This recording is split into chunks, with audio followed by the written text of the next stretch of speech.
अस्सलाम वालेकुम students, welcome to campus.pk।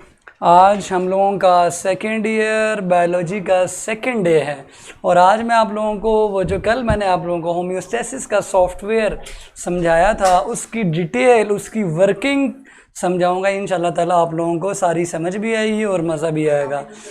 आज आप लोगों का लेक्चर के एंड पे मैं टेस्ट भी लूँगा और वो 5 MCQs को होगा। आपने अच्छी तरह वो सॉल्व भी करना है और उसके आंसर्स को क्लिक करना है।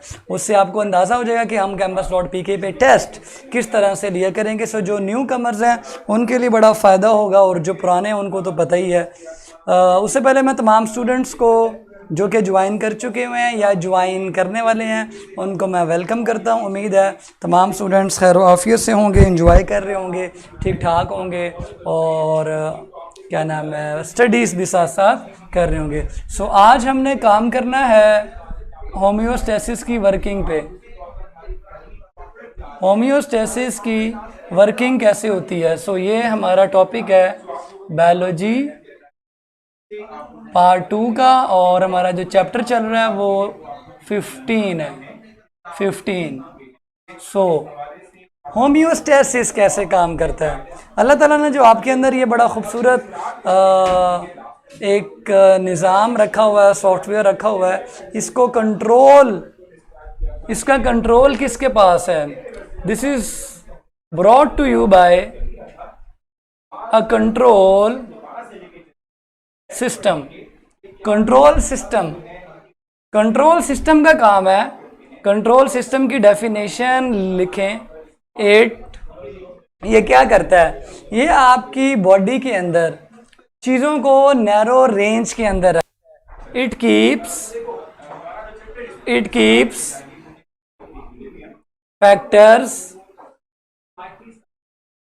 Keeps factors of internal environment in narrow range आज आपको मैंने समझाना है। कंट्रोल सिस्टम का फंक्शन आपको समझाया मैंने। कंट्रोल सिस्टम क्या काम करता है। कंट्रोल सिस्टम आपके अंदर वाले माहौल में चीज़ों को, फैक्टर्स को एक नैरो रेंज के अंदर रखता है। मिसाल के तौर पर अभी मैं ये बता रहा हूँ कंट्रोल सिस्टम करता क्या है, अभी कैसे करता है वो मैं आपको समझाऊंगा। ठीक है, कंट्रोल सिस्टम ये काम करता है जो आपको बताया। इसका मतलब ये है, होम्योस्टेसिस का मतलब ये नहीं है कि आपके फैक्टर्स बिल्कुल भी तब्दील नहीं होते। आपकी बुक के अंदर लिखा हुआ है homeostasis does not mean to keep a fixed internal environment. ठीक है, नॉट फिक्स्ड इंटरनल एनवायरनमेंट, बल्कि इंटरनल एनवायरनमेंट की चीज़ों को एक नैरो रेंज के अंदर रखा जाता है। इसकी मैं मिसाल समझाता हूँ आपको, ध्यान से समझे। सबको पता है ना हमारा जो ऑप्टिमम टेम्परेचर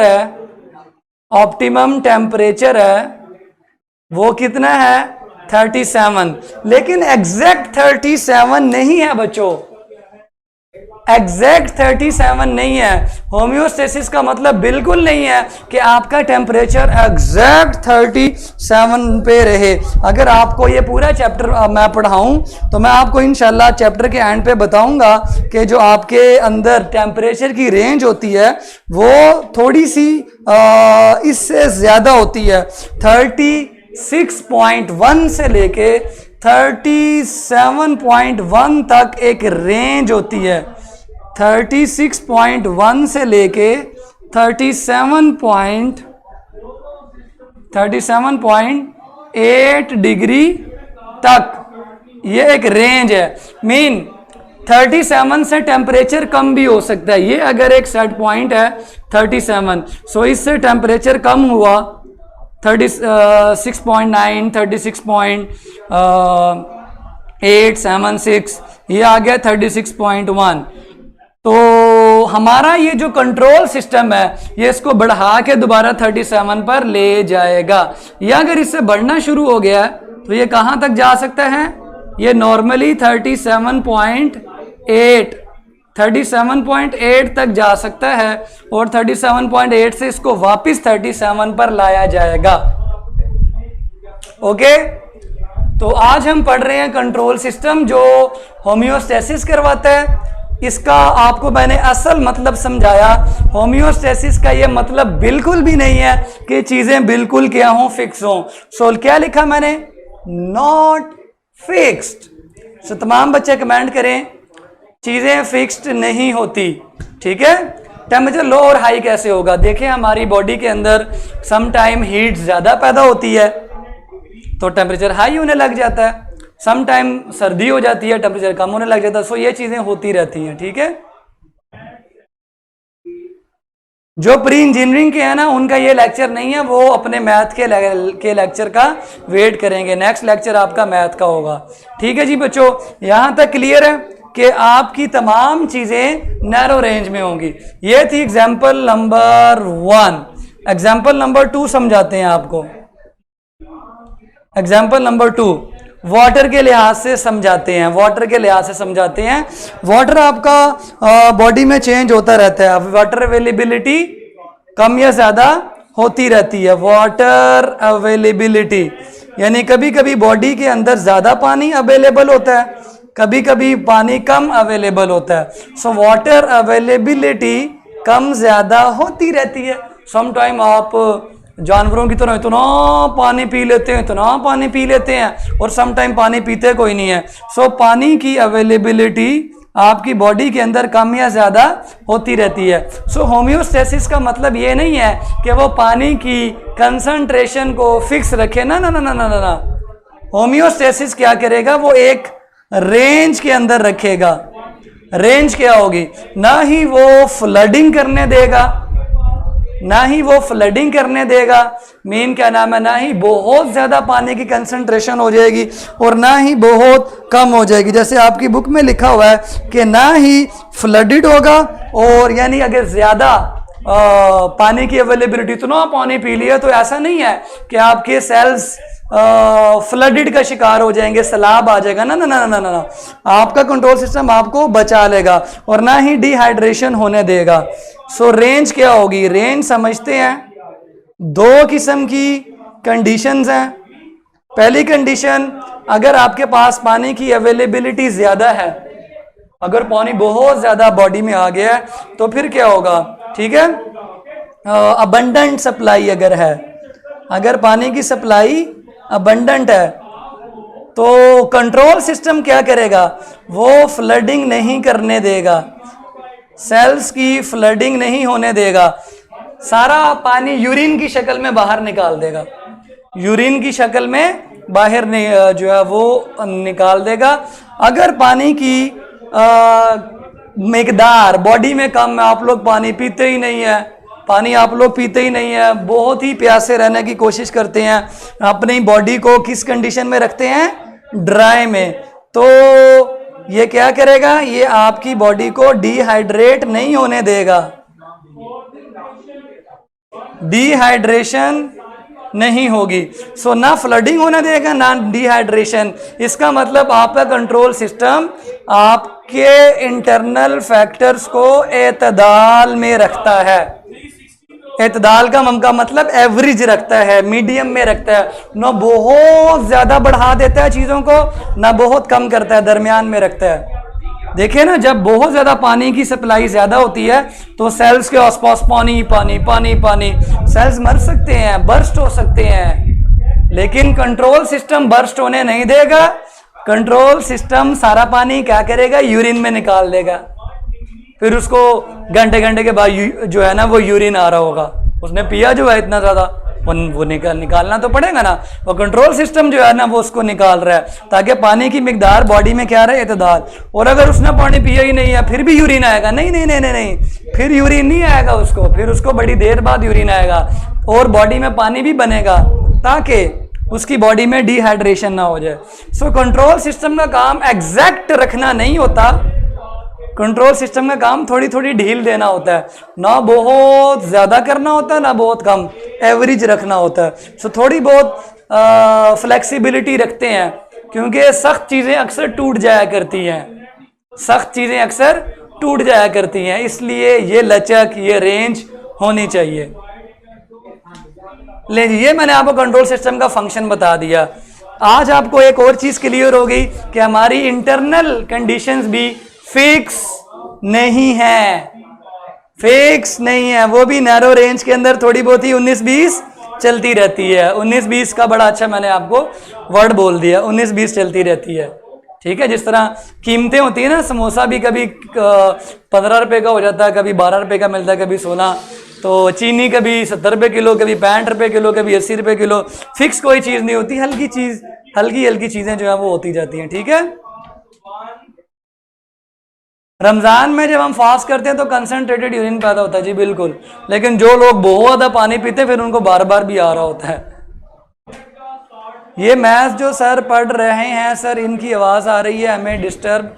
ये आवाज़ इंशाल्लाह जल्दी ख़त्म हो जाएगी, आप परेशान ना हो।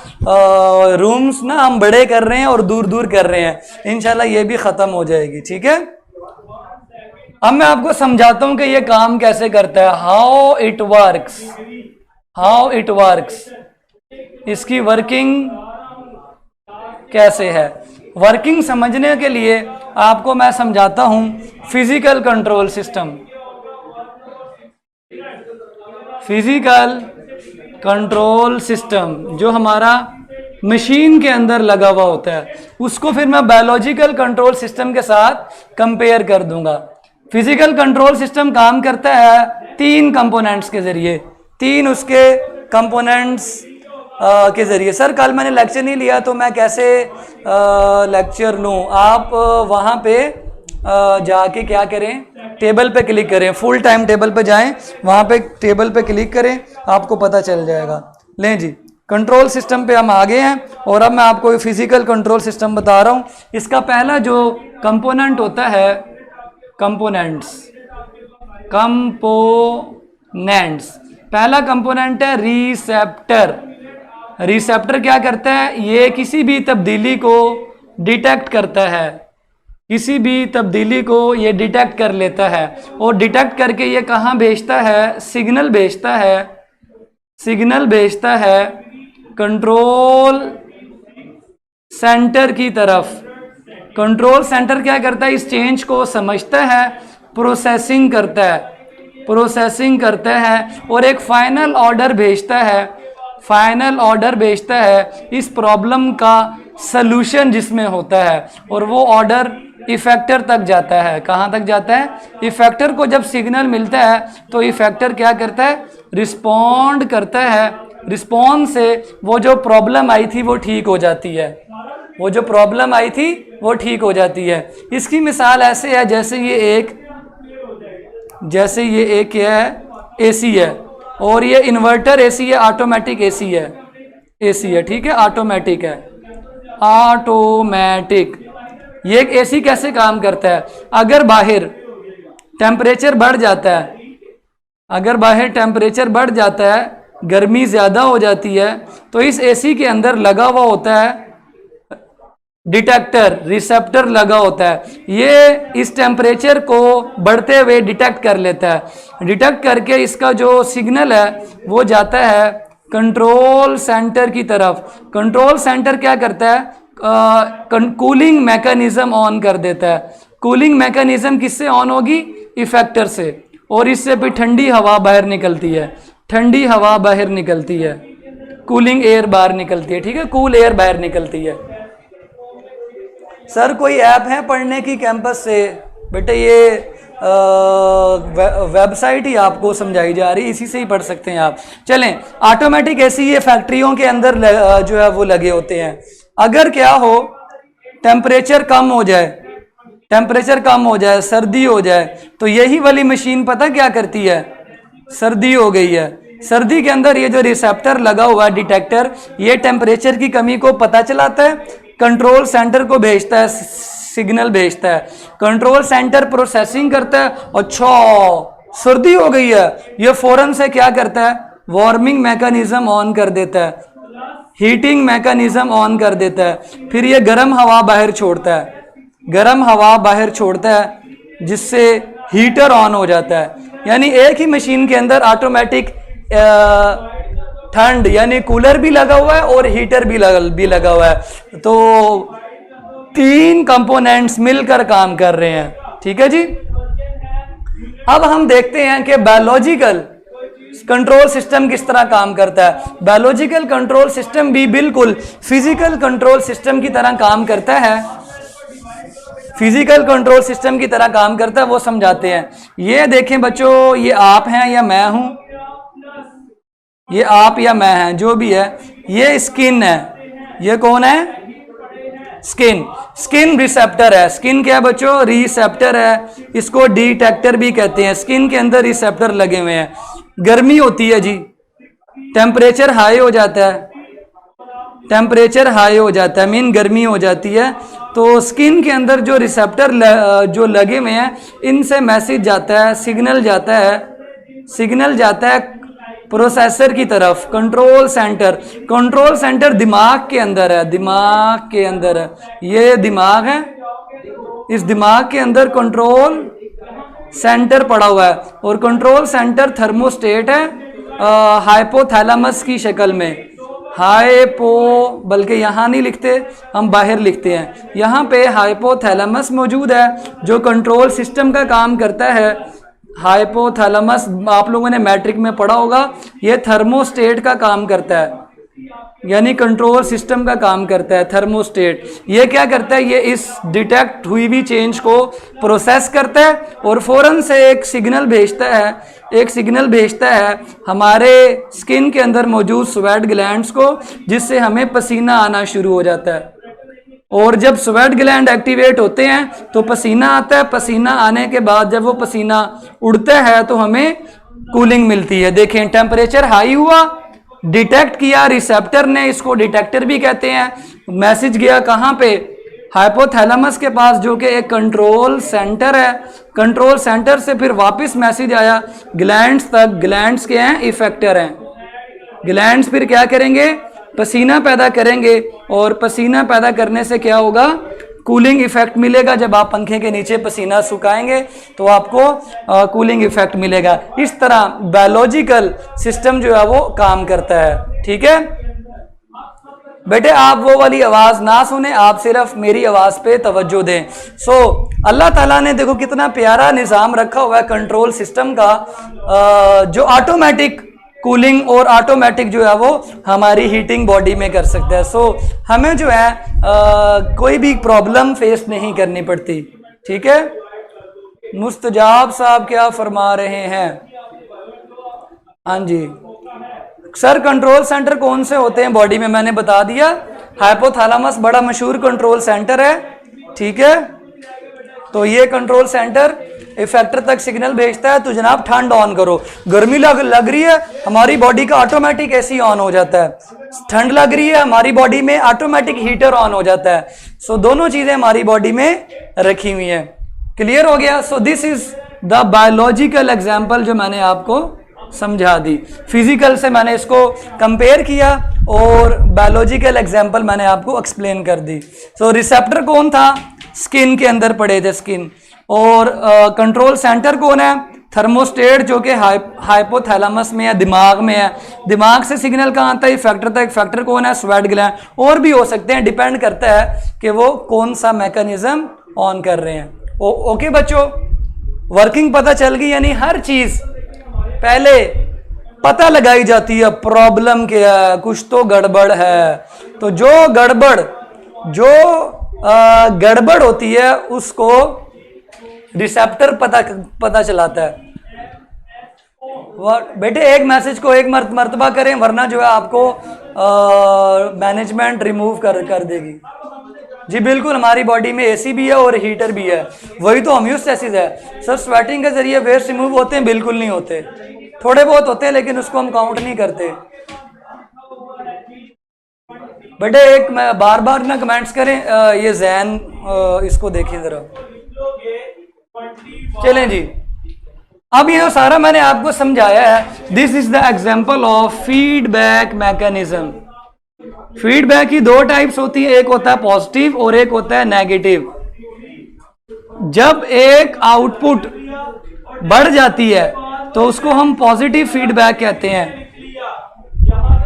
जब किसी की आउटपुट बढ़ जाती है तो उसको हम पॉजिटिव फीडबैक कहते हैं। ये डब्बा मैं साइड पे बना रहा हूं ताकि आप समझ लें। और जब किसी की आउटपुट कम हो जाती है तो उसको हम नेगेटिव फीडबैक कहते हैं, डिक्रीज आउटपुट या रिवर्स आउटपुट कह लें। ठीक है, रिवर्स आप रिवर्स कर लें। अगर किसी की रिवर्स आउटपुट होती है तो उसको हम नेगेटिव फीडबैक कहते हैं। और अगर किसी की आउटपुट सीधी सीधी चल रही है, इंक्रीज हो रही है, तो उसको हम पॉजिटिव फीडबैक कहते हैं। रिवर्स का ऑपोजिट क्या होगा? रिवर्स इररिवर्स है, स्ट्रेट कह लें, स्ट्रेट, बल्कि इंक्रीज ही ठीक था, इंक्रीज ही ठीक था।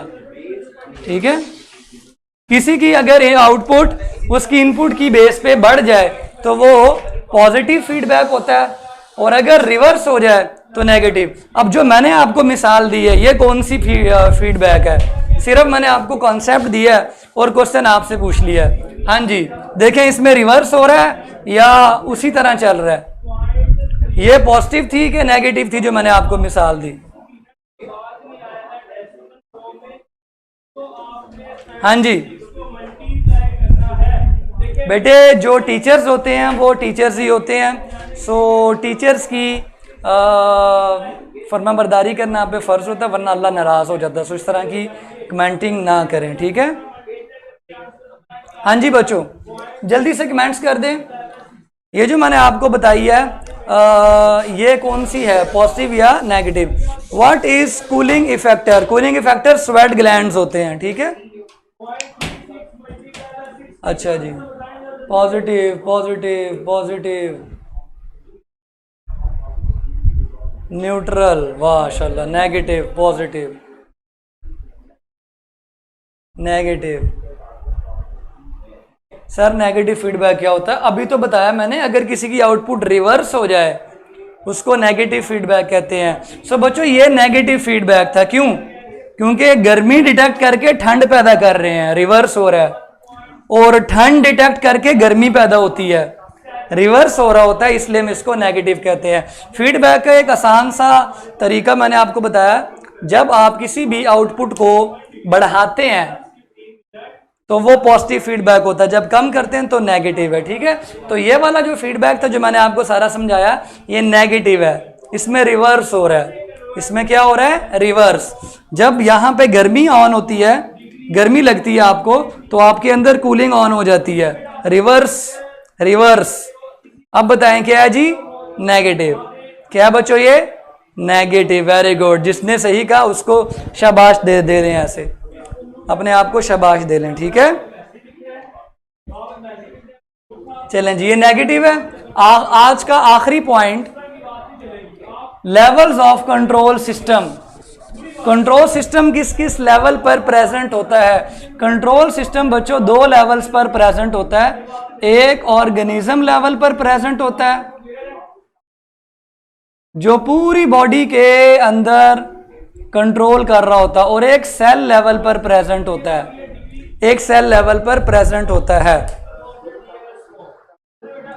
फीडबैक की प्रॉपर डेफिनेशन लिख देते हैं जी अभी आपके सामने। फीडबैक की प्रॉपर डेफिनेशन लिखें जी, यहां पे लिख लेते हैं डेफिनेशन, लिखें जी, regulation of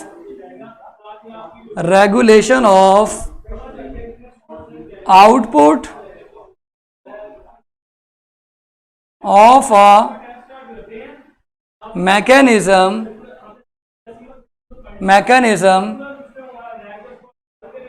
on the basis of input is called feedback mechanism। ये डेफिनेशन लिख लें। ठीक है, इसकी मिसाल मैं देता हूं। आप लोगों को एक इवेंट करवाया जाता है, फिर आपके पास एक मैनेजमेंट का बंदा आता है, वो आपसे फीडबैक लेता है। हाँ जी बताओ जी, अपनी अपनी इनपुट दें।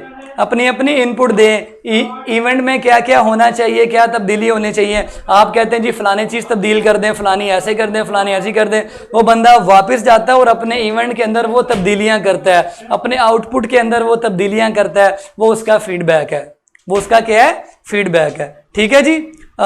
इसी तरह यहाँ पर टेम्परेचर को डिटेक्ट करके उसके अगेंस्ट आउटपुट दिया, ये भी एक फीडबैक है। टेम्परेचर आपका इनपुट है, आपने टेम्परेचर की बेस पे अपनी आउटपुट यानी कूलिंग और हीटिंग को कंट्रोल किया है। So this is your feedback, this is your feedback. आपको गर्मी लग रही थी, आपको गर्मी लग रही थी, आपकी बॉडी ने आपको बताया हुआ है गर्मी लग रही है, क्या करना चाहिए अब, तो आपके थर्मोस्टेट ने बताया जल्दी से कूलिंग मैकेनिज्म एसी ऑन कर दो।